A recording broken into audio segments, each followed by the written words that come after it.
Thank you very much, Congressman Fine. And now we proceed to Congresswoman Jahana Hayes of Connecticut. Thank you.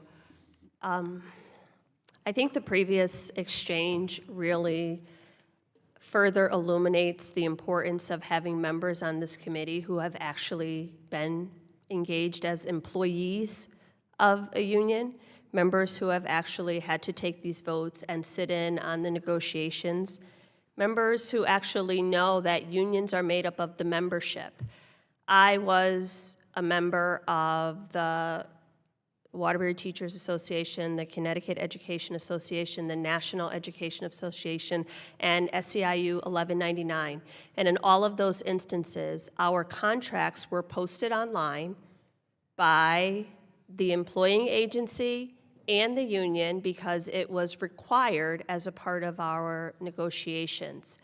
I have been a part of a union where members have challenged the leadership and put forth a different candidate, and there had to be a vote on that. So all of these things already exist. And I think just the framing of this conversation really shows that there is a trust deficit when you talk about the membership as the, quote, linchpins of democracy.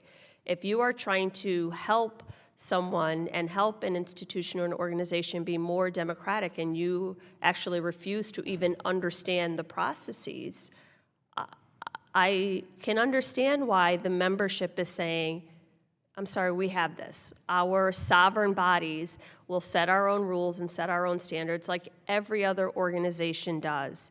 And this hearing today represents the third time since June that Republicans on this subcommittee have organized to directly attack unions. Unions have 70% public approval right now.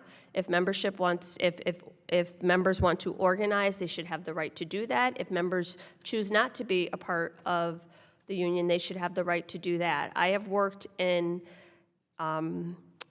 workplaces where it didn't make sense for me to join a union many, many years ago at St. Mary's Hospital in Waterbury when there was an effort to organize. And I have worked in workplaces where the union organizing was essential to guaranteeing healthy and safe working conditions. Mr. Funk, you mentioned in your testimony that Congress has put workers and their unions under a microscope while letting corporations and their union-busting law firms and consultants off the hook. Do you believe that workers currently have the ability to make informed choices about unionization with the enforcement measures in place under the Labor Management Reporting and Disclosure Act? And what is the single biggest obstacle to even-handed enforcement of the law? Thank you so much for the question, and the framing is absolutely correct. This is about trust.